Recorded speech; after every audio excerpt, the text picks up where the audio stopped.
if we take this sort of basic character sidestep as an action to kind of break down, it covers all the principles that we've been previously discussing. So arcs, timing, squash and stretch, anticipation, follow through, overlapping action, and slow in to slow out. As a basic sidestep, um, it works okay. It does the action. It's readable. We know the character's making a sidestep. However, if we want to really bring this character to life, um, this is when you want to start to adding on principles of exaggeration. So the classical definition of exaggeration employed by Disney was to remain true to reality, but just presenting it with more wilder and extreme forms. So in this case, we have greater squash and stretch. The timing has been exaggerated. Um, the just the overall action and movement feels much more exaggerated. And when you start to exaggerate, especially when you go from like a squash to a stretch, and you really start to push those squashes and push those stretches or push that timing, um, that's when you can really start to bring the character to life and get the most out of it. So I always recommend always push the poses in your character so they don't feel like you'll draw a character out in a pose. Once you have that first drawing, redraw them, but push it. Push it to the point where it starts to look weird or off, or it doesn't quite. It's too much. It's much easier to, or it's much harder to break a pose than it is to not do a good pose. So now, if we look at the two side by side with exaggeration and without, you can really see the difference. When you look at the original animation now, it's pretty basic. There's not a whole lot there. But when you look at the exaggerated version, you can really see how just exaggerating the timing, the movement, squash and stretch, it brings it more to life. Here's another example of exaggeration with just a basic stick figure jumping up and down.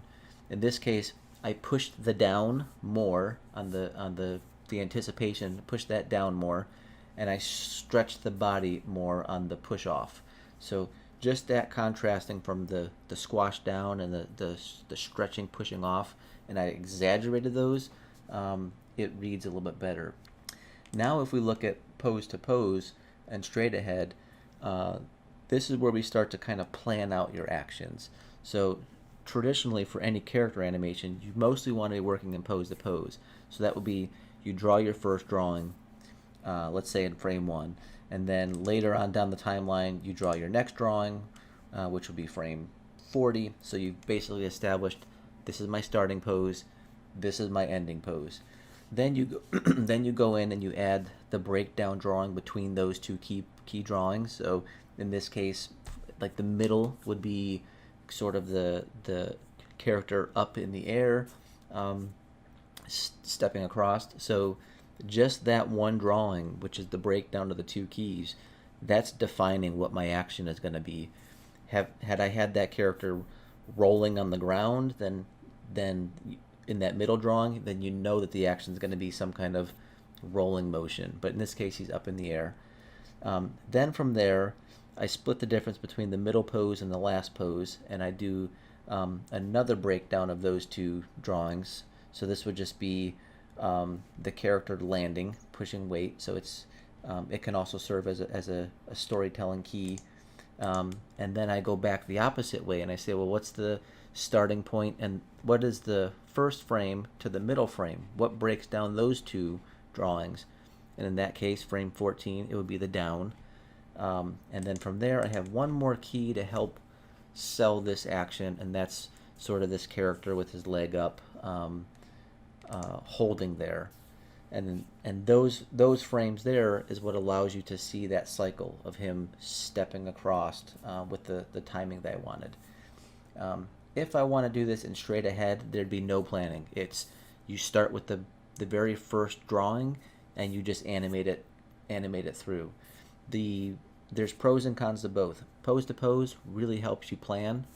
Straight ahead animation, you can kind of get more spontaneity out of the acting, and you're not kind of locked into like an idea. It's just sort of it comes up as you're animating it, and you could really make the character feel alive in some of those moments.